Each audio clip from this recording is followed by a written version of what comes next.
আসসালামু আলাইকুম, স্বাগত জানাচ্ছি ডক্টর টিভির বিশেষ আয়োজন হেলথ টকের আজকের আয়োজনে।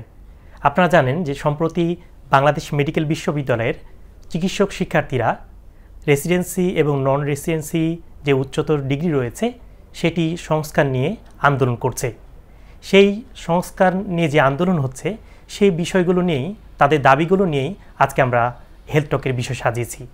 আর আজকের এই বিষয়ে কথা বলতে আমাদের সাথে উপস্থিত আছেন দুইজন অতিথি। তাদের সাথে আপনাদের পরিচয় করিয়ে দিব। প্রথমে উপস্থিত আছেন ডক্টর মোহাম্মদ মাহমুদুর রহমান চৌধুরী, যিনি রেসিডেন্ট বক্ষব্যাধি বিভাগ বাংলাদেশ মেডিকেল বিশ্ববিদ্যালয় এবং সদস্য বাংলাদেশ মেডিকেল কমিউনিটি। এর পাশাপাশি উনি আছেন আহ্বায়ক পোস্ট গ্র্যাজুয়েশন রিফর্ম ইনিশিয়েটিভ। এর পাশাপাশি আরেকজন অতিথি আমাদের সাথে উপস্থিত আছেন doctor Mohammad Mustafizur Rahman, resident orthopaedic বিভাগ এবং সদস্য সচিব পোস্ট গ্র্যাজুয়েশন রিফর্ম ইনিশিয়েটিভ, সদস্য বাংলাদেশ মেডিকেল কমিউনিটি। তো সময় ক্ষেপণ না করে আজকের আমাদের অতিথির কাছে কথা শুনতে চলে যাব। আপনাদেরকে স্বাগত জানাচ্ছি আজকের আয়োজনে। আসসালামু আলাইকুম। ওয়ালাইকুম আসসালাম। প্রথমে যে বিষয়টি বলতে চাচ্ছি যে আপনারা যে এখন চিকিৎসা দেওয়ার কথা আপনাদের রোগীদেরকে, তো সেই সময় আসলে আপনারা সংস্কারের জন্য আন্দোলন করছেন বা বিভিন্ন দাবি তুলছেন, তো এই বিষয়গুলো দাবিগুলো নিয়ে কি আসলে আপনারা যথাযথ কর্তৃপক্ষের কাছে গিয়েছেন কিনা সেই বিষয়টা যদি আমাদেরকে বলতেন। আসসালামু আলাইকুম, ধন্যবাদ প্রথমে জানাই ডক্টর টিভিকে আমাদেরকে আজকের এই হেলথ টকে আহ্বান করার জন্য। আসলে আমরা তো চিকিৎসক, আমাদের কাজ চিকিৎসা সেবা দেওয়া। আপনি বলছেন যে আমরা চিকিৎসা সেবা দেওয়া আমাদের মূল কাজ, তাহলে আমরা আন্দোলন করছি কেন? আসলে আমি আপনাকে বলতে চাই, আমরা চিকিৎসা সেবা দিয়ে যাচ্ছি, আমাদের চিকিৎসা সেবা চলমান, সেখানে কোনো ঘাটতি নেই। কিন্তু আপনি নিশ্চয়ই জানেন বিগত বছরের একটা জুলাই বিপ্লব সংগঠিত হয়েছিল। সেই জুলাই বিপ্লবের মূল প্রতিপাদ্য ছিল বৈষম্য নিরসন, এবং এরপরে একটা নতুন বাংলাদেশ আমরা পাই। তো নতুন বাংলাদেশে বিভিন্ন বিষয়ে সংস্কারের উদ্যোগ নেওয়া হয়েছে। যেমন আপনারা খুব রিসেন্টলি স্বাস্থ্য সংস্কার কমিশনের প্রতিবেদন পেয়েছেন, তাছাড়াও জনপ্রশাসন সংস্কার, বিচার বিভাগীয় সংস্কার সহ বিভিন্ন সংস্কার প্রক্রিয়া চলমান। কিন্তু অত্যন্ত দুঃখের বিষয়, আমাদের এই যে পোস্ট গ্র্যাজুয়েশন সেক্টরটা আছে, সেটা রেসিডেন্সি, নন রেসিডেন্সি অথবা আপনি বিসিপিএসের কথা বলতে পারেন, এই সেক্টরটাতে আসলে সংস্কারে কিছু উদ্যোগ নেওয়া হলেও উদ্যোগগুলো আসলে পর্যাপ্ত নয়। তো সেই জন্যই আমরা, যেহেতু প্রায় বিপ্লবের 1 বছর হয়ে গেছে, 1 বছর হওয়ার পরেও যে সংস্কারগুলো হওয়ার কথা ছিল, যে বৈষম্যগুলো নিরসন হওয়ার কথা ছিল, সেই বৈষম্যগুলো নিরসন হচ্ছে না। এই কারণেই আমরা চিকিৎসা সেবা দেওয়ার পাশাপাশি আমরা এই বিষয়গুলো নিয়ে আমাদের দাবিগুলো জানাচ্ছি। তো এই ক্ষেত্রে আপনার হচ্ছে যে আপনারা যথাযথ কর্তৃপক্ষ মানে বাংলাদেশ মেডিকেল বিশ্ববিদ্যালয় বা স্বাস্থ্য অধিদপ্তর বা কাদের সাথে যোগাযোগ করেছেন, এই বিষয়টা যদি বলতেন।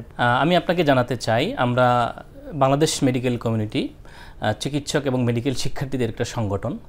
তো বাংলাদেশ মেডিকেল কমিউনিটির উদ্যোগে আমরা একটা পোস্ট গ্র্যাজুয়েশন রিফর্ম ইনিশিয়েটিভ উদ্যোগ নেই।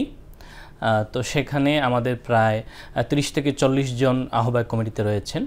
তো আমরা আমাদের বাংলাদেশ মেডিকেল কমিটির উদ্যোগে গঠিত পোস্ট গ্র্যাজুয়েশন রিফর্ম ইনিশিয়েটিভের পক্ষ থেকে আমরা প্রত্যেকটা ডিপার্টমেন্টে গিয়েছি এবং স্যারদের সাথে আমরা কথা বলেছি। আমরা ডিন স্যারদের সাথে কথা বলেছি, আমরা প্রভিসি স্যারদের সাথে কথা বলেছি, আমরা রেজিস্ট্রার স্যারের সাথেও কথা বলেছি, এবং আমরা ভিসি স্যারের সাথে বেশ কয়েকবার দেখা করেছি। এবং আপনি দেখবেন যে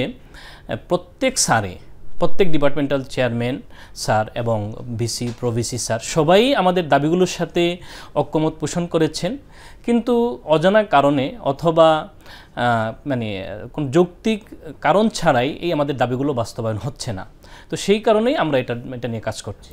আচ্ছা, ধন্যবাদ আপনাকে। আপনার পরবর্তী প্রশ্নে চলে আসবো।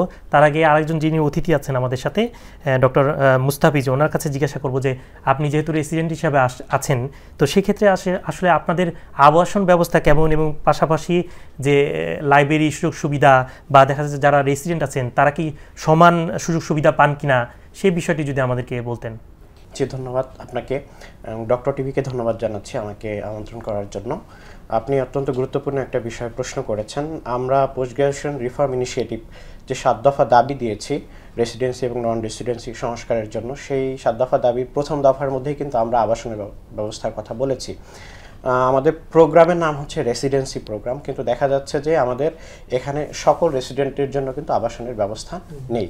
বিশেষ করে আপনি যদি বাংলাদেশ মেডিকেল ইউনিভার্সিটির কথা ধরেন, তাহলে প্রথমত এখানে সবার জন্য আবাসনের ব্যবস্থা নাই, এবং যতটুকু আছে সেটাও কিন্তু একদম নিম্নমানের।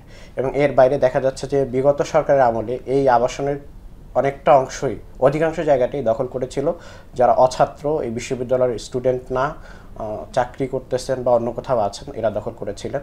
তো এখনও সেই অবস্থাটার খুব একটা পরিবর্তন হয়েছে বলে আমরা দেখতেছি না। পাশাপাশি বাংলাদেশ মেডিকেল ইউনিভার্সিটির অধিভুক্ত যে ইনস্টিটিউট, মেডিকেল কলেজ, যেখানে এই কোর্সগুলো রয়েছে, সেখানে কিন্তু আবাসনের ব্যবস্থা নেই বললেই চলে। হাতে গোনা কয়েকটি সরকারি প্রতিষ্ঠানে দু এক জায়গাতে কিছু ডরমেটরির ব্যবস্থা আছে, বাকি জায়গাগুলোতে নাই। এবং যেখানে ব্যবস্থা আছে সেখানেও এটা খুবই অনুন্নত এবং নিম্নমানসম্পন্ন। একজন ডাক্তার হিসেবে সেখানে বসবাস করা আমাদের জন্য এটা প্রায় অসম্ভব। এর বাইরে আপনি লাইব্রেরি সুবিধার কথা যেটা জিজ্ঞাসা করলেন, আপনি যদি বহির্বিশ্বের বিশ্ববিদ্যালয়গুলো দেখেন, তাহলে সেখানকার লাইব্রেরি যে স্ট্যান্ডার্ড, সেই অনুসারে আসলে আমাদের বাংলাদেশ মেডিকেল ইউনিভার্সিটিতে যে লাইব্রেরি আছে, এটাকে আমরা বরঞ্চ রিডিং রুম বলতে পারি। কোনোভাবেই এটা লাইব্রেরির ক্রাইটেরিয়াগুলো ফুলফিল করে না। লাইব্রেরিতে আপনি যদি মানে বইয়ের কথা ধরেন, বই, তারপর হচ্ছে আপনি বাইরের বিভিন্ন জার্নাল পড়া, বা সেই জার্নালগুলোতে যে আমাদের অ্যাক্সেস, সার্বক্ষণিক যে ওয়াইফাই সুবিধা, ইন্টারনেট সুবিধা, সেগুলো যদি বলেন, এগুলো সব কিছুই অপ্রতুল। এবং আমরা যে জার্নালগুলো পড়ি, জীবনে রিসার্চ ওয়ার্ক করি, বা সেগুলোর জন্য যে লাইব্রেরিতে একটা অ্যাক্সেস থাকা দরকার, এগুলোর তেমন কোনো কিছুই কিন্তু এখানে নাই। আর এর বাইরে যদি অন্যান্য ইনস্টিটিউটগুলো ধরেন যেগুলো বিএমইউর অধিভুক্ত, সেসব জায়গাতে তো এগুলোর কিছুই নাই বললেই চলে। তো মানে লাইব্রেরিও আমাদের জন্য বলবো যে একেবারেই অপ্রতুল। এবং লাইব্রেরি খোলা রাখার বিষয়টাও যদি ধরেন, তাহলে দেখা যাচ্ছে যে আমরা একটু বেশিক্ষণ পড়তে চাচ্ছি, রাত 10টা 11টা পর্যন্ত লাইব্রেরিতে থাকতে চাচ্ছি, সেজন্য স্যারদের কাছে আমরা বেশ কয়েকবার গিয়েছি যে স্যার লাইব্রেরিটা একটু বেশি সময় ওপেন রাখা হোক। সে বিষয়টাও কিন্তু এতবার যাওয়ার পরেও সলভ হচ্ছে না। তো এটাও অত্যন্ত দুঃখজনক বলে আমরা মনে করতেছি। সমান সুযোগ সুবিধার বিষয় আপনি বললেন, তো সমান সুযোগ সুবিধা তো আসলে নেই বললেই চলে। বিশেষ করে লাইব্রেরি এবং আবাসন তো অলরেডি আমি বলে ফেলেছি। এর বাইরে যদি আপনি হচ্ছে বুক গ্র্যান্ট বা থিসিস গ্র্যান্টের কথা বলেন, তাহলে এটা হচ্ছে আমরা ইউনিভার্সিটির স্টুডেন্ট যারা আছে তারা হয়তো পাচ্ছি, কিন্তু বাইরে ইনস্টিটিউট যেগুলো আছে সেখানে অনেকেই এটা পাচ্ছেন না বলেই চলে। এবং ক্লাস বা অন্যান্য সুযোগ সুবিধা যদি বলেন, তাহলে আমরা কয়েকদিন আগে ভিসি স্যারের কাছে স্মারকলিপি দিয়েছি। তখন স্যার বলেছেন যে অনেকগুলো ইনস্টিটিউট আছে যেখানে রেসিডেন্সি কোর্স আছে, কিন্তু সেখানে অধ্যাপক নেই, পড়ানোর মানুষ নেই। প্লাস হচ্ছে আমাদের বিশ্ববিদ্যালয়ে যেখানে হচ্ছে সকালে ক্লাস হচ্ছে, প্রেজেন্টেশন হচ্ছে, ওখানে এগুলো কিছুই হচ্ছে না। প্রেজেন্টেশন হচ্ছে না, ক্লাসও হচ্ছে না, পাশাপাশি শুধুমাত্র একজন রেসিডেন্টকে দিয়ে যে ডিউটি করানো, রোগী দেখানো, শুধুমাত্র এই জিনিসটাই গুরুত্ব দেওয়া হচ্ছে, বা এই জিনিসটা করিয়ে নিতে পারলেই কর্তৃপক্ষ মনে করতেছে যে তারা পর্যাপ্ত ট্রেনিং পাচ্ছে। তো সব কিছু মিলায়ে মানে ওভারঅল আমাদের যে স্ট্যান্ডার্ড, সেটা ইন্টারন্যাশনালি তো আমরা না, এবং পাশাপাশি বিভিন্ন ইনস্টিটিউটের মধ্যে অনেক বৈষম্য এখানে লক্ষ্য করা যাচ্ছে। জি, ধন্যবাদ। আপনি একটা বিষয় বলেছেন, আমি আপনার সাথে যুক্ত করতে চাই। সেটা হচ্ছে দেশের বাইরে যে বিষয়টি বললেন, সেটি হচ্ছে আসলে যে শিক্ষার্থীদের যে মানে নলেজ থিসিস সহ অন্যান্য যে আন্তর্জাতিক যে জার্নালগুলো রয়েছে, দেশের বাইরের কিন্তু প্রত্যেকটা মেডিকেল বিশ্ববিদ্যালয়ের আলাদা সাইট আছে, এবং সেখানে তারা ফ্রি অ্যাক্সেসে সেগুলো কিন্তু তারা প্রবেশ করতে পারে। তো সেক্ষেত্রে আসলে বাংলাদেশ মেডিকেল বিশ্ববিদ্যালয় আশা করি যে যারা দায়িত্বে আছেন তারা এই বিষয়টি ভেবে দেখবেন। ধন্যবাদ আপনাকে। তারপরের প্রশ্ন আমি চলে যাচ্ছি, সেটা হচ্ছে যে ডক্টর মাহমুদুর রহমান চৌধুরীর কাছে, সেটি ওনার কাছে জিজ্ঞাসা করব যে আপনারা যে সেগমেন্টাল পাস এবং ক্যারি অন সিস্টেম চাচ্ছেন, তো এই ব্যাপারে বিষয়টা বিস্তারিত যদি বলতেন। আমি একটা জিনিস আপনাকে বলতে চাই, যেখানে বহির্বিশ্বে মনে করেন ইউকে, ইউএসএ বা অস্ট্রেলিয়া, কানাডা, নিউজিল্যান্ড, এসব দেশগুলোতে প্রায়োরিটি দেওয়া হয় ট্রেনিংটাকে। মানে একজন রেসিডেন্ট বা একজন ট্রেনি তার ট্রেনিংটা কতটুকু গুরুত্বপূর্ণভাবে করলেন, মানে পরবর্তীতে উনি পরীক্ষাটাকে তারা অত প্রায়োরিটি দেয় না, মানে আফটার ট্রেনিং কমপ্লিশন। কিন্তু বাংলাদেশে এটা ঠিক উল্টা, যে ট্রেনিং হচ্ছে কি হচ্ছে না, বা ট্রেনিংয়ের স্ট্যান্ডার্ড মেনটেন হচ্ছে কি না, ক্লাস রীতিমতো হচ্ছে কি না, অথবা সবগুলা জার্নাল বা আপডেটেড ইনফরমেশন রেসিডেন্ট ট্রেনিটা পাচ্ছে কি না, এইসব বিষয়ে কোনো খবরই রাখা হয় না। কিন্তু পরবর্তী দেখা যায় যে 2 বছর পরে, 5 বছর পরে একটা পরীক্ষা, এই পরীক্ষাটা মহা আয়োজনের মধ্য দিয়ে নেওয়া হয়, এবং ওই পরীক্ষায় পাশ ফেলটাই আসলে মেইন কনসালটেন্ট হওয়ার ভিত্তি। কিন্তু বাইরের দেশে ওরা হচ্ছে আপনি 3 বছর 2 বছর ঠিকমতো ট্রেনিং করছেন কিনা, 5 বছর ঠিকমতো ট্রেনিং করছেন কিনা, এই বিষয়টাকে ফোকাস করা হয়। যেমন আমি যদি ইউকের কথা বলি, ওদের স্ট্যান্ডার্ডটা হচ্ছে মনে করেন প্রথমে ফাউন্ডেশন ট্রেনিং করে ওরা 2 বছর, তার পরবর্তীতে ওরা কোর মেডিকেল ট্রেনিংটা করে আরও 2 থেকে 3 বছর। তো এর মধ্য দিয়ে পরীক্ষার যে পাথওয়েটা, ওই পাথওয়েটা হচ্ছে এই মেম্বারশিপ। প্রথমে মেম্বারশিপ, এরপরে যেটা হচ্ছে স্পেশালিটি সার্টিফিকেট এক্সামিনেশন অথবা ফেলোশিপ এক্সামিনেশন। তো এই এমআরসিপি পরীক্ষাটা যদি বা এমআরসিএস বা এমআরসিওজি আপনি যদি দেখেন, ওখানেও কিন্তু একটা সেগমেন্টাল সিস্টেমটা আছে। যেমন পার্ট 1 পাস করলে এই পার্ট 1 পাসটা আপনাকে নির্দিষ্ট টাইম প্যাটার্নের জন্য আপনাকে মানে আর দিতে হবে না, সেটা 7 বছর সময়। তো আপনি এরপর শুধু পার্ট 2 দিবেন, বা পার্ট 2 রিটেন দিয়ে দিলে আপনি আর এই পার্ট 2 রিটেন দেওয়া লাগবে না, শুধু ক্লিনিক্যালটা দিবেন। আবার যদি আপনি আগে চাইলে ক্লিনিক্যালও দিতে পারবেন, যে আগে ক্লিনিক্যাল দিলাম পরে রিটেন প্রিপারেশন নিয়ে দিলাম, এই জিনিসটা ওটা মানে সিস্টেমটা আছে। যেমন ইউএসএতে আপনি যদি দেখেন, ওদের রেসিডেন্সি প্রোগ্রামটা যেটা হচ্ছে কি আপনার একদম ওদের এমবিবিএস শেষের পড়তে কন্টিনিউয়াস একটা প্রসেস, এবং সেখানে ওদের স্টেপ 1 স্টেপ 2 এবং রেসিডেন্সিতে ঢোকার পরে যেটা হচ্ছে স্টেপ 3 এক্সামটা হয়। তো এখানেও দেখেন কিন্তু একটা স্টেপ ওয়াইজ এবং মানে সেগমেন্ট ওয়াইজ, এবং ওরা কিন্তু এরকম 2 বছর পরে একটা মহা আয়োজন নিয়ে পরীক্ষা, 5 বছর পরে মহা আয়োজন নিয়ে পরীক্ষা, এরকম কোনো সিস্টেম ওদের ওখানে নাই। ওদের এখানে যেটা হচ্ছে কম্পিটেন্ট বেসড এক্সামিনেশন এবং দ্য এন্ড সার্টিফিকেট এক্সামিনেশন, যেটা ওই এবং এন্ড সার্টিফিকেট এক্সামিনেশন মানে ওই সার্টিফিকেট এক্সামিনেশন ছাড়াও কিন্তু ওদের ওখানে শুধু ট্রেনিং দিয়ে প্র্যাকটিস করতে পারে রেসিডেন্টরা, এবং ওদের এক্সামিনেশনটা নেওয়া হয় শুধু সার্টিফিকেট দেওয়ার জন্য। আর যেটা হচ্ছে ওদের দেখেন যে স্টেপ 1 পাস করলে কিন্তু স্টেপ 1 আর দেওয়া লাগতেছে না, স্টেপ 2 দিচ্ছে।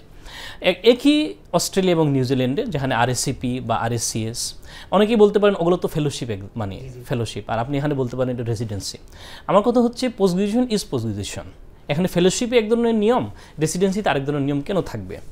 আপনি দুটাকেই বলতেছেন কনসালটেন্ট, এবং দুটাকেই বলতেন এফসিপিএস এবং এমডি, দুটাকেই বলতেছেন পোস্ট গ্রাজুয়েশন, এবং দুটাকেই বলতেছেন সমমান। যদি সমমান হয় তাহলে স্ট্যান্ডার্ড সিস্টেম ভিন্ন হবে কেন? আমাদের দাবি হচ্ছে এই সিস্টেমগুলোকে ইউনিফাইড করা। রেসিডেন্সিতে যে প্যাটার্নটা হবে, যে স্ট্রাকচারটা হবে, যে এক্সাম সিস্টেমটা হবে, এফসিপিএসও সেম স্ট্রাকচার হবে, এটা হচ্ছে আমাদের দাবি। তাহলে এই সেগমেন্টাল পাসের বিষয়টা আমি আশা করি আপনাকে বোঝাতে পারছি। তো আমাদের প্রস্তাবনা হচ্ছে 2টা হতে পারে। 1 নম্বর প্রস্তাবনা হচ্ছে যে এই বাইরের দেশগুলোর একদম ইন্টারন্যাশনাল স্ট্যান্ডার্ড মেনটেন করে, যেমন প্রতি বছরের জানুয়ারিতে এবং জুলাইতে হবে রিটেন, মার্চ এবং আগস্ট বা সেপ্টেম্বরে হবে ক্লিনিক্যাল। যে যখন ইচ্ছা সেটা দিবে, কেউ রিটেন দিলে আর রিটেন দেওয়া লাগবে না, সে শুধু ক্লিনিক্যাল দিবে। জানুয়ারিতে রিটেন পাস করলে সে মার্চেই ক্লিনিক্যালে বসতে পারবে। তার যদি মনে করে তার প্রিপারেশন পর্যাপ্ত না, সে আগস্টে ক্লিনিক্যালে বসবে। সে যদি মনে করে আগে তার ক্লিনিক্যাল দেওয়া দরকার, সে মার্চে ক্লিনিক্যাল দিবে, জুলাইতে গিয়ে রিটেন দিবে। এটা হচ্ছে ইন্টারন্যাশনাল স্ট্যান্ডার্ড বেস সিস্টেম হইতে পারে। আরেকটা হচ্ছে আমরা ট্রেডিশনালি যেটা ফলো করতে পারি, যেটা হচ্ছে মনে করেন জানুয়ারিতে সে 3টা সেগমেন্টই পরীক্ষা দিল, এবং সে যে সেগমেন্টটা পাস করলো এটা তো ইন্টারন্যাশনালি রিকগনাইজড, যে সেগমেন্টটা পাস করবে এটা আর দেওয়া লাগবে না।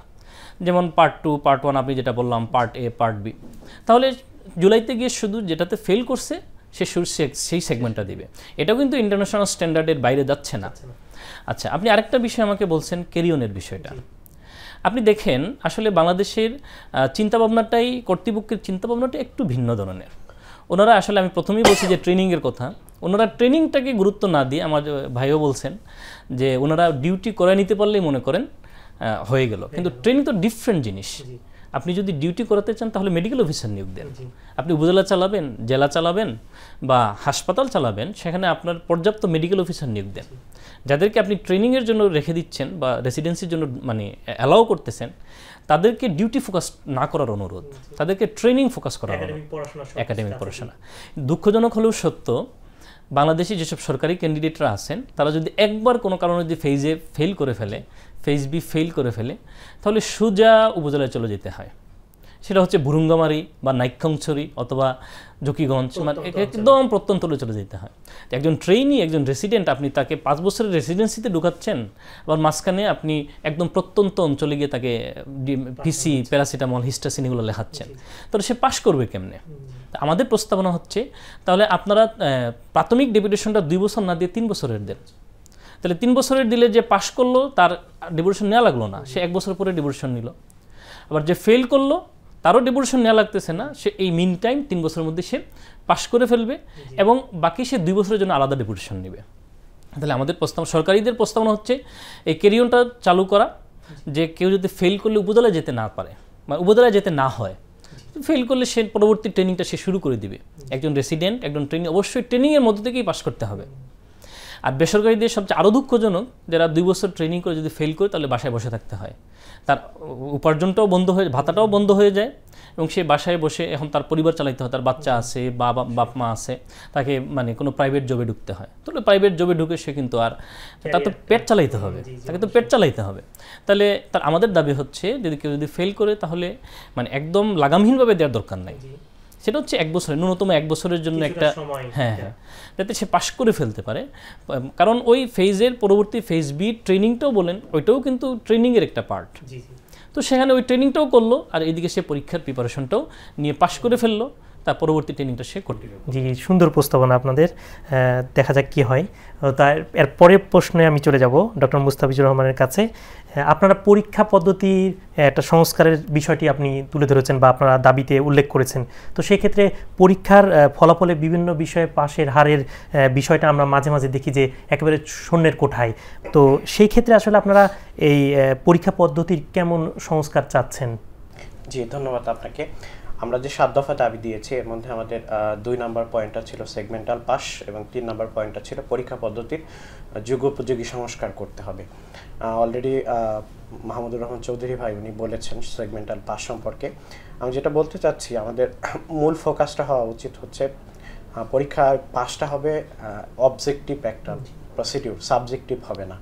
মানে আমি যদি একটু বিস্তারিত ব্যাখ্যা করার চেষ্টা করি, দেখা যাচ্ছে যে আমাদের এখন যে পরীক্ষা পদ্ধতি আছে এখানে একজন নির্দিষ্ট স্যার আসলে দেখা যাচ্ছে পাশের হার অনেক বেশি বেড়ে যাচ্ছে, আবার আরেকজন নির্দিষ্ট স্যার পরীক্ষা নিতে আসলে পাশের হারটা একদম কমে যাচ্ছে, শূন্যের কোঠায় চলে আসতেছে। মানে পরীক্ষকের উপর, মানে সাবজেক্টের উপর পরীক্ষায় পাস ফেলটা নির্ভর করতেছে। কিন্তু আমরা চাচ্ছি যে এই জায়গা থেকে বের হয়ে এসে পদ্ধতিটা সংস্কার করা, এবং এটা হচ্ছে একটা অবজেক্টিভ ইভ্যালুয়েশন এখানে আসবে। অর্থাৎ আপনি যতটুকু পারতেছেন, পরীক্ষার্থীর এখানে প্রিপারেশন কেমন, পরীক্ষার হলে কীভাবে পারফরমেন্স করতেছেন, সেটার উপরে যাতে আমার ইভ্যালুয়েশনটা নির্ভর করে, এবং পাস ফেলটাও যাতে সেটার উপরেই হয়, কোনো সুনির্দিষ্ট পরীক্ষকের উপরে যাতে এটা নির্ভর না করে। এবং আরেকটু আমি যেটা অ্যাড করতে চাই যে আমাদের ইভ্যালুয়েশনটা যাতে জাস্ট পরীক্ষা কেন্দ্রিকটা না হয়। কারণ আমি কিন্তু ফেজ এতে 2 বছর হচ্ছে পড়তেছি, ফেজ বিতে 3 বছর পড়তেছি, এবং একটা কন্টিনিউয়াস ইভ্যালুয়েশনের মধ্যে আমার থাকা দরকার। আমি 3 মাসের একটা ব্লক করতেছি, এরপরে ব্লক ফাইনাল দিচ্ছি, প্রত্যেকটা ব্লকেই আমি হচ্ছে স্যারদের কাছে কেস প্রেজেন্ট করতেছি, তাদের প্রশ্নের সম্মুখীন হচ্ছি, জার্নাল প্রেজেন্ট করতেছি। এই যে প্রত্যেকটা প্রসিডিওর আমি করতেছি, আগাচ্ছি, এই জিনিসগুলো তো কন্টিনিউয়াস আমার ইভ্যালুয়েশন হচ্ছে, আমি কি জানতেছি বা কি পারতেছি, স্যারদের সামনে আমি থাকতেছি। তো সেক্ষেত্রে আমার পরীক্ষার সময় কিন্তু এই টোটাল 2 বছরের যে আমার পারফরমেন্স, এইটার কিন্তু কোনো ইভ্যালুয়েশন পরীক্ষার হলে আমি তখন কিন্তু পাচ্ছি না। জাস্ট ইনস্ট্যান্ট আমার যে পারফরমেন্স সেটার উপরে আমাকে পাস ফেল নির্ধারণ করে দিয়ে দেওয়া হচ্ছে। এবং এটা খুবই দুঃখজনক যে আপনি যদি এবার ইন্টারনাল মেডিসিনের ফেজের রেজাল্ট দেখেন, সেখানে দেখা গেছে যে বিএমইউতে 10 জন পাস করেছে, আর ঢাকা মেডিকেল কলেজ থেকে 2 জন ক্যান্ডিডেট পাস করেছে, আর বাকি সারা বাংলাদেশ থেকে যত প্রায় 70 বা 64 জন পরীক্ষার্থী ছিলেন সবাই ফেল করেছেন। মানে এইটা তো অত্যন্ত দুঃখজনক যে আপনি তাহলে তাকে 2 বছর কি পড়ালেন, 2 বছর সে যে আপনার সামনে ব্লকগুলো দিল, ব্লক ফাইনাল পাস করে আসলো, বা হচ্ছে আপনার কেস প্রেজেন্ট করলো, বা অন্যান্য যে তার লগবুক অনুসারে যে তার যে কাজগুলো সে করে আসলো, তাহলে সেগুলো ইভ্যালুয়েশন কোথায়, এবং সেগুলো করে আসার পরেও কেন সে ফেল করলো। এই বিষয়গুলো আমাদের সংস্কারের আমরা দাবি জানাচ্ছি, যাতে একটা কন্টিনিউয়াস ইভ্যালুয়েশন আমার হয়, এবং জাস্ট পরীক্ষার উপরে যাতে একদিনের পারফরমেন্সের উপরে যাতে আমার ইভ্যালুয়েশনটা নির্ভর না করে, এবং পরীক্ষাটা যাতে আমার সাবজেক্টিভ ইভ্যালুয়েশনের থেকে অবজেক্টিভ ইভ্যালুয়েশনটা এখানে অনেক বেশি হয়, এটা আমরা দাবি করি। ধন্যবাদ আপনাকে। তারপরে আমরা প্রশ্নে চলে যাব যে আমরা জানি, আমি একটু এড করতে চাচ্ছি, যেটা হচ্ছে আমরা যেটা চাই পরীক্ষা পদ্ধতিটা হচ্ছে স্ট্রাকচার বেসড। যেমন একজন আপনি হ্যান্ড এক্সামিনেশন করতে দিলেন, তো সেই ক্ষেত্রে আপনি হ্যান্ড এক্সামিনেশনে 5টা সেগমেন্ট রাখেন, তাহলে 5টা সেগমেন্টে যে যদি 4টা সেগমেন্ট পাস করে তাকে 4 মার্কস দেন, আর যদি 5 সেগমেন্টই পায় তাহলে ফুল মার্কস দেন। কিন্তু এখানে দেখা যায় যে হ্যান্ড এক্সামিনেশন করলো, ফুল এক্সামিনেশন করলো, একটা জিনিস স্যারের মন মতো হইলো না, স্যার মোট মার্কস দিয়ে বসলেন 100-র মধ্যে 30। এই সিস্টেমটা থেকে বের হয়ে আসতে হবে। মানে আমার শর্ট কেস বলেন, লং কেস বলেন, ভাইবা বলেন, এটা প্রিফর্ম স্ট্রাকচার থাকবে, যে যতটুকু পারবে টিক চিহ্ন দিয়ে সে তাকে ততটুকু মার্ক দিতে হবে। এবং এখন গুরুত্বপূর্ণ আরেকটা বিষয় হচ্ছে এই জিনিসগুলো ঠিকমতো মেনটেন হচ্ছে কি না, এটার জন্য অবশ্যই একজন মানে 2টা সিস্টেম চালু করতে হবে। একটা হচ্ছে এক্সামিনি ফিডব্যাক, এক্সামিনির কাছে এক্সামিনার কেমন, যে উনি কেমন পরীক্ষা নিলেন। আরেকটা হচ্ছে রিভিউয়ার ফিডব্যাক, এখানে থার্ড আরেকজন সিনিয়র রিভিউয়ার থাকবেন। প্রয়োজনে ভিডিও রেকর্ডিংও বিভিন্ন জায়গায় আছে, আমি যতটুকু খোঁজ নিয়েছি বিশ্বের বিভিন্ন জায়গায় ভিডিও রেকর্ডিংয়ের ব্যবস্থা আছে। প্রয়োজনে ভিডিও রেকর্ডিং করেন, মানে আমাদের স্বচ্ছতার জন্য যা করা দরকার তাই করতে হবে, হয় সিনিয়র রিভিউয়ার অথবা ভিডিও রেকর্ডিং, যাতে কেউ ক্লেম করলে যেটা আমি বলতে পারি যে আপনি এই পরীক্ষা দিয়েছেন এই জন্য এত মার্কস পেয়েছেন। মানে পুরোটা পরীক্ষাটা আমাদের স্ট্রাকচার বেসড হবে এবং পরীক্ষাটা ডিপেন্ড করবে পরীক্ষকের উপর না, পরীক্ষার্থীর পারফরমেন্সের উপর। যেটা মুস্তাফিজ ভাই বললেন যে কোনো এক্সামিনার আসলে 0%, আবার একই পরীক্ষার্থীদের অন্য এক্সামিনেশনার আসলে 60%, তো এটা যদি না হয়। আচ্ছা আচ্ছা, ধন্যবাদ আপনাকে। এর পাশাপাশি আর একটা বিষয় আপনার কাছে জিজ্ঞাসা করবো, সেটা হচ্ছে ভর্তি ফি এবং পরীক্ষার ফি যে ইয়াটা আছে আপনাদের, সেই ক্ষেত্রে আপনাদের মানে তুলনামূলকভাবে অনেকের দাবি থাকে, রেসিডেন্ট যারা আছে, যে ভর্তি ফিটা বা দেখা যাচ্ছে পরীক্ষার ফিটা অনেকটা বেশি, তো সেই ক্ষেত্রে আপনাদের প্রস্তাবনা কি? অত্যন্ত দুঃখজনক একটা বিষয়, যেটা আমি আবারও আপনাকে জুলাই অভ্যুত্থানের কথা বলতে হচ্ছে। এই জুলাই অভ্যুত্থানের মূল স্পিরিটটা ছিল কোটা আন্দোলন এবং বিভিন্ন পরীক্ষা ফি, এই বিষয়গুলো নিয়ে আমাদের আন্দোলনটা শুরু হয়েছিল। এবং পরবর্তী নতুন বাংলাদেশে অন্তর্বর্তীকালীন সরকার সাথে সাথেই এই পরীক্ষার ফিগুলো, যেমন বিভিন্ন ভার্সিটি বা পিএসসি পরীক্ষার ফিগুলো কিন্তু কমায় ফেলে, কারণ বাংলাদেশের আর্থসামাজিক অবস্থাটা খুবই দুর্বল। হ্যাঁ, খুবই দুর্বল।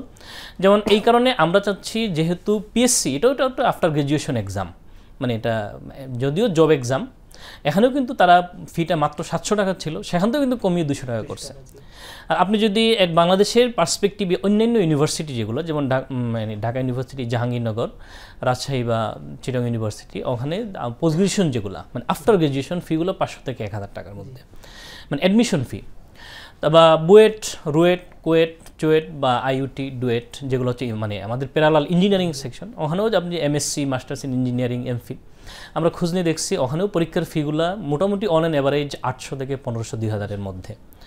বা এমবিএ, ইএমবিএ, এমপিএ, যেগুলো হচ্ছে আপনার আইবিএ বা ঢাকা ইউনিভার্সিটি বা এনএসইউ, ব্রাক, প্রাইভেট ইউনিভার্সিটিগুলোতেও এই ফিগুলা 1200 থেকে 2000-এর মধ্যে। কিন্তু মানে দুঃখজনক, শুধুমাত্র এই মেডিকেল সেক্টরে এই ফিটা কেন হচ্ছে মানে এত বেশি, যেটা আমরা রেসিডেন্সিতে 7000, এবং আমাদের খুবই দুঃখজনক আমাদের পাশাপাশি এফসিপিএসেও সেটা প্রায় 11000। তো আমাদের দাবি হচ্ছে এই রেসিডেন্সির পাশাপাশি এফসিপিএসেও ফিটা কমায় নিয়ে আসতে হবে। আর এখানে আরও কিছু বিষয় আপনাকে মানে এই ভর্তি পরীক্ষা কেন্দ্রিক যেগুলো সংস্কার আমরা চাচ্ছি, যে মনে করেন একটা হচ্ছে মাইগ্রেশন প্রক্রিয়া, এটা হচ্ছে ওয়েটিং লিস্ট। দেখা যাচ্ছে কোনো একজন ভর্তি হলো না, বা কোনো একজনের কোনো সমস্যা হলো, বা কোনো একজন মানে এই সিটটা খালি গেল, কিন্তু বর্তমান সিস্টেমে এই সিটটা খালিই থাকে, অথচ কত শিক্ষার্থীর স্বপ্ন, কত চিকিৎসকের স্বপ্ন একজন বিশেষজ্ঞ হওয়া, এই স্বপ্নগুলো আমার সুযোগ থাকা সত্ত্বেও বাস্তবায়ন হচ্ছে না। তাহলে আমাদের দাবি হচ্ছে অবশ্যই একটা ওয়েটিং লিস্ট চালু করতে হবে। আবার দেখা যাচ্ছে যে একটা সাবজেক্টে একজন 160 পেয়ে চান্স পেয়ে গেছে, আরেকটা সাবজেক্টে একজন 180 পেয়েও চান্স পাচ্ছে না, তাহলে আমাদের আরেকটা দাবি হচ্ছে যাতে মেধাবীরাই চান্স পায়। তো সেই ক্ষেত্রে আমাদের মানে সাবজেক্ট চয়েসের পরিমাণটা বাড়াইতে হবে, মিনিমাম 3টা সাবজেক্ট চয়েস দিতে হবে। আর আরেকটা বিষয় হচ্ছে মানে খুবই মানে যেটা আমাদের কাছে মানে খুবই হাস্যকর বা ইললজিক্যাল মনে হয়েছে, যে ইন্টার্ন কমপ্লিশনের পরে একজন চিকিৎসককে 1 বছর অপেক্ষা করতে হয় পরীক্ষা দেওয়ার জন্য। এর কারণটা কি? আমরা ভিসি স্যার সহ প্রভিসি স্যারদের সাথেও দেখা করছি, স্যারদেরকে আমরা জিজ্ঞেস করলাম এর কারণটা কি, মানে স্যাররা নিজেরাও কারণটা বলতে পারেন নাই। মানে কেন একজন ইন্টার্নশিপ শেষ করার পরে 1 বছর কারণ সে তো ফাইনাল প্রফেশনাল এমবিবিএস পরীক্ষা দিয়েছে, সবগুলো প্রিপারেশন নেওয়া আছে তার, সে 1 বছর ইন্টার্নশিপ করেছে, মানে হাতে কলমে শিখছে, তো তাকে কেন 1 বছর বসে সবগুলা মাথা থেকে সব নলেজ আউট করে দিয়ে পরীক্ষায় বসতে হবে? এবং এইখানে যে বিষয়টা, যেটা আপনি হচ্ছে এফসিপিএস যে আরটি পোস্ট গ্রাজুয়েশন ডিগ্রি আছে সেখানে বসতে পারছে, কিন্তু রেসিডেন্সি বসতে পারছে না, তাহলে একটা সাংঘর্ষিক একটা বিষয়, অথচ দুইটা ডিগ্রি আমরা সমমান বলছি।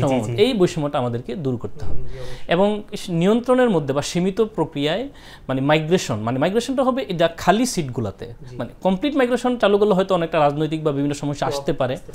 তো আমরা চাচ্ছি যে খালি সিটগুলোতে যদি একান্ত খালি থেকে যায় ওয়েটিং লিস্ট থাকার পরেও, অথবা এইরকম মানে সীমিত প্রক্রিয়ায় মাইগ্রেশন সিস্টেমটাও চালু করা উচিত। আর একটা ভর্তি ফির বিষয়ে যেটা জানতে চাইছিলেন, আচ্ছা ভর্তি ফির বিষয়ে আমাদের একই কথা, খুবই দুঃখজনক, সেটা হচ্ছে মানে এই যে ফেজ এ এবং ফেজ বি ভর্তি এবং সরকারি এবং বেসরকারি, মানে সরকারি ক্যান্ডিডেট এবং বেসরকারি ক্যান্ডিডেটের ভিন্ন ভিন্ন ফি, কারো ফি 5000 টাকা, কারো ফি হচ্ছে 35,000 টাকা। এটা একটা মানে বৈষম্য, যেটা নতুন বাংলাদেশের সাথে কোনো অবস্থাতেই যায় না। আরেকটা বৈষম্য হচ্ছে মানে একই ব্যক্তি চান্স পাইল বাংলাদেশ মেডিকেল ইউনিভার্সিটিতে, আবার আরেকজন চান্স পেল মানে শিশু হাসপাতালে অথবা কোনো একটা চক্ষু হাসপাতালে।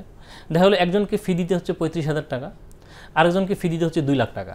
মানে মেডিকেল কলেজ হিসাবে আলাদা আলাদা ইনস্টিটিউট ওয়াইজ এক এক জায়গায়, যেহেতু ফুল রেসিডেন্সি প্রোগ্রাম, সবার জন্য তো সুযোগ সুবিধা বা সবার জন্য তো সিস্টেমটা সমান থাকে। তাহলে কোথাও ভর্তি ফি 5,000 টাকা, আবার কোথাও 2 লাখ টাকা, এটা কেন? এবং কোথাও 35,000 টাকা, কোথাও 1,50,000 টাকা, কোথাও 80,000 টাকা। এটা আমার মনে হয় খুব স্ট্রিক্টলি মেনটেন করা উচিত। মানে একই স্ট্রাকচারে যদি একই স্ট্রাকচারে সবার জন্য সমান থাকবে ভর্তি ফি। এটা মানে আমরা বাস্তবায়নের জন্য আমরা দাবি জানিয়েছি।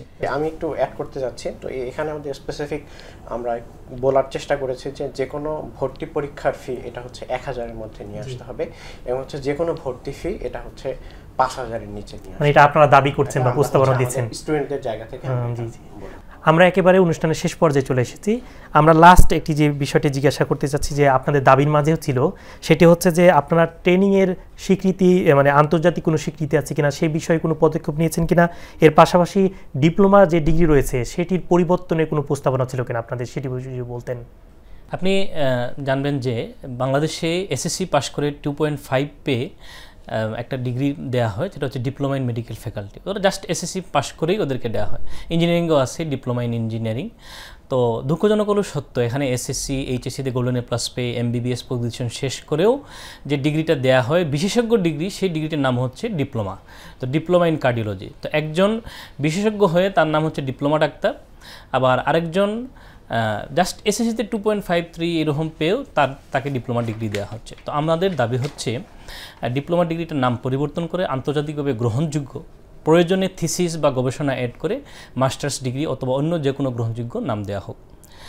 আরেকটা বিষয় যে ট্রেনিংয়ের বিষয়ে বলছিলেন, যে ট্রেনিংটা আসলে বাংলাদেশে ট্রেনিংটা বা পজিশনটা আমি যদি পোস্ট গ্রাজুয়েট বা এমডি ডিগ্রি অর্জন করি তাহলে বহির্বিশ্বে এটাকে সরাসরি স্বীকৃতি দেওয়া হয় না। আমরা আশা করি কর্তৃপক্ষ বিষয়টা বিশেষ বিবেচনায় দেখবেন, এবং যেহেতু মানে বিশ্বের সব জায়গায় ট্রেনিংটাকেই গুরুত্ব দেওয়া হয়, আমাদের এটাও দাবি যে একজন রেসিডেন্ট যখন 2 বছর ট্রেনিং করে ফেজে পরীক্ষা দেন, এই 2 বছর কেউ যদি কোনো কারণে ফেজে ফেল করেন অথবা ফেজে পরে যদি কন্টিনিউ না করেন, তাহলে এই 2 বছর ট্রেনিংয়ে কোনো মূল্য নাই বা কোনো স্বীকৃতি নাই। আমাদের দাবি হচ্ছে এই 2 বছরটাকেও ট্রেনিং হিসেবে সার্টিফিকেট দেওয়া হোক, স্বীকৃতি দেওয়া হোক, এবং প্রয়োজনে এই 2 বছরটাকেও কমপ্লিশন কোনো একটা সম্মাননা বা সম্মান দেওয়া হোক।